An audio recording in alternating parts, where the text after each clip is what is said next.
જય શ્રી કૃષ્ણ મિત્રો, કેમ છો તમે બધા? બાળકો કઈ ડિમાન્ડ કરે અને આપણે પૂરી ન કરીએ એવું બને ખરું? પણ બધી ડિમાન્ડ નહીં હો. અને આજની આ બાળકોની ડિમાન્ડ એકદમ જ ટેસ્ટી અને ચટાકેદાર છે. અને સાચી વાત કહું ને તો મારી પણ ફેવરેટ છે, એટલે જ મેં એમની ડિમાન્ડ માની લીધી છે.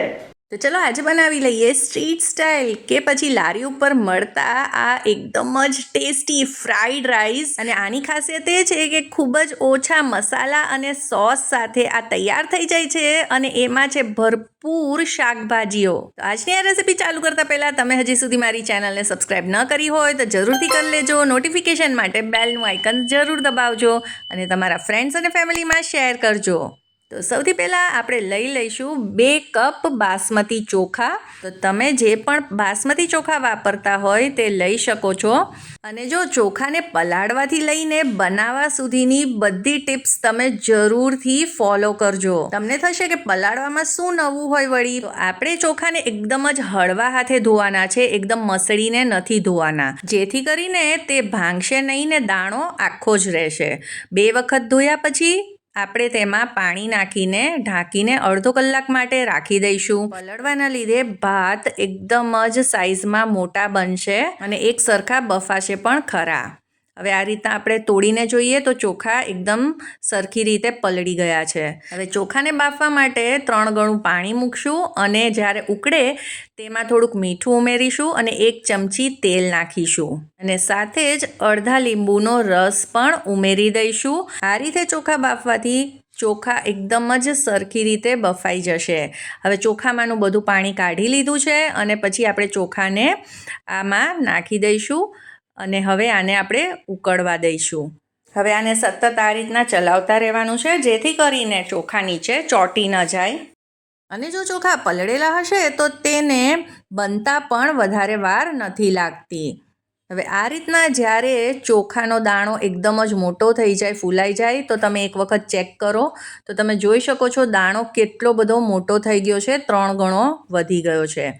હવે આપણે ગેસની ફ્લેમને બંધ કરી દઈશું. ચોખા સરસ ચડી ગયા છે. હવે ચોખાને એકદમ વધારે પડતા બાફવાના નથી, નહીં તો જ્યારે આપણે ફ્રાઈડ રાઈસ બનાવશું તો એકદમ જ એ લોચા જેવા બની જશે. હવે આ રીતે ચાણામાં કાઢ્યા પછી પણ તમારે એક વાતનું ધ્યાન રાખવાનું છે કે થોડી થોડી વારે આ રીતે એને સતત ઉપર નીચે કરતા રહીશું હળવા હાથે, જેથી કરીને વરાળના લીધે નીચેના ભાત વધારે પડતા બફાઈ ન જાય. અને હા, જો તમે આ બધી ટિપ્સનું ધ્યાન રાખશો તો તમે કોઈ પણ પુલાવ, રાઈસ બનાવો છો તો તમારા રાઈસ પણ એકદમ જ છૂટા, પાણી વગરના અને આવા એકદમ જ સરસ બનશે. ન વધારે બફાશે, ના કાચા રહેશે. હવે આ વેજીટેબલ ફ્રાઈડ રાઈસ છે એટલે તેમાં શાકભાજી તો જોશે જ. તો તમારા મનપસંદના શાકભાજી આ રીતે તમે કાપીને લઈ શકો છો. આ સિવાય પણ તમે બીજા શાકભાજી ઉમેરી શકો છો, જેમ કે ફણસી. હવે આપણે આમાં આજે પનીર ઉમેરવાના છીએ, તો અહીંયા મેં 150 ગ્રામ પનીર લઈ લીધું છે. તેને બી નાના પીસમાં કટ કરીને રાખી દઈશું. હવે આપણે ફ્રાઈડ રાઈસ બનાવી લઈએ. કઢાઈ મૂકશું ગેસ પર અને 2 ચમચી તેલ નાખશું અને 2 ચમચી બટર એડ કરશું. બટરથી ફ્રાઈડ રાઈસનો ટેસ્ટ ખૂબ જ સરસ આવે છે. હવે અડધી ચમચી જીરું ઉમેરીશું. જીરુંનો કલર જ્યાં સુધી બ્રાઉન નથી થઈ જતો ત્યાં સુધી આપણે આ રીતના એને શેકશું. 8 થી 9 લસણની કળીને સમારીને આમાં ઉમેરી દઈશું. લસણ ન ખાતા હોય તો તમે એને સ્કીપ કરી દેજો. અને 1-2 લીલા મરચાં પણ બારીક સમારીને ઉમેર્યા છે. હવે બટર ઉમેર્યું છે ને એટલે આ રીતના ફીણ પણ આમાં વધારે થશે.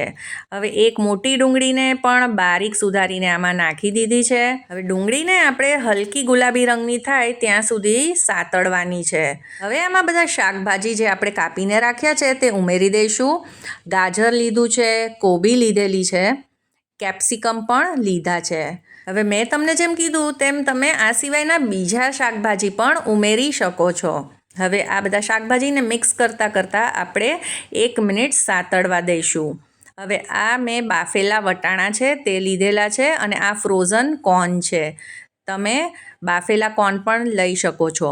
હવે લીલી ડુંગળીનો સફેદ ભાગ છે એ ઝીણો કટ કરીને નાખ્યો છે. લીલી ડુંગળી અને લીલા લસણનો ટેસ્ટ ફ્રાઈડ રાઈસમાં ખૂબ જ સરસ આવે છે. હવે પનીરના ક્યુબને પણ આમાં ઉમેરી દઈશું અને બધી વસ્તુઓને સરખી રીતે મિક્સ કરીશું. હવે ફ્રાઈડ રાઈસમાં શાકભાજીને એકદમ જ બાફવાના કે સોફ્ટ નથી કરવાના.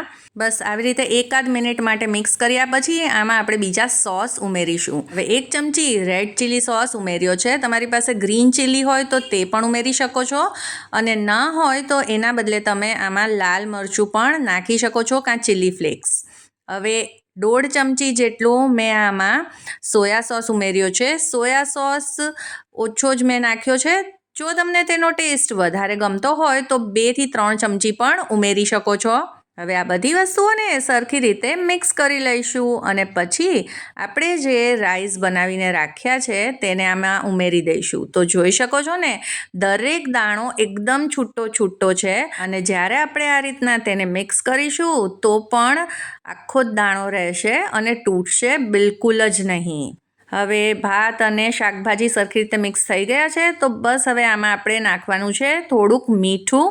આપણે બાફતી વખતે મીઠું ઉમેરેલું તો તમે ધ્યાનથી મીઠું આમાં ઉમેરજો અને સોસમાં પણ મીઠું હોય જ છે. હવે 1/2 ચમચી જેટલો મરીનો પાવડર ઉમેર્યો છે. મરીનો સ્વાદ આમાં ખૂબ જ સરસ આવે છે અને વિનેગર જો તમારી પાસે હોય તો તમે એ પણ 1 કે 1.5 ચમચી આમાં ઉમેરી દેજો. તો હવે બસ આમાં બીજી કોઈ જ વસ્તુ આપણે નાખવાની નથી. આટલી જ વસ્તુથી આપણા આ ફ્રાઈડ રાઈસ એટલા બધા ટેસ્ટી બને છે કે જેની કોઈ વાત નહીં. અને સાચી વાત કહું ને તો આ ફ્રાઈડ રાઈસ તો મારી બંને ડોટર્સ શું પણ એ લોકોના ફ્રેન્ડ સર્કલમાં પણ એટલા જ બધાને ખૂબ જ ભાવે છે. તો એક વખત તમે આ રીતે આ ફ્રાઈડ રાઈસ જરૂરથી ટ્રાય કરજો. તમને પણ ખૂબ જ ભાવશે. અને હા, દરરોજ આવી અવનવી રેસીપી માટે તો મારી ચેનલને જરૂરથી સબસ્ક્રાઈબ કરજો. જય શ્રી કૃષ્ણ.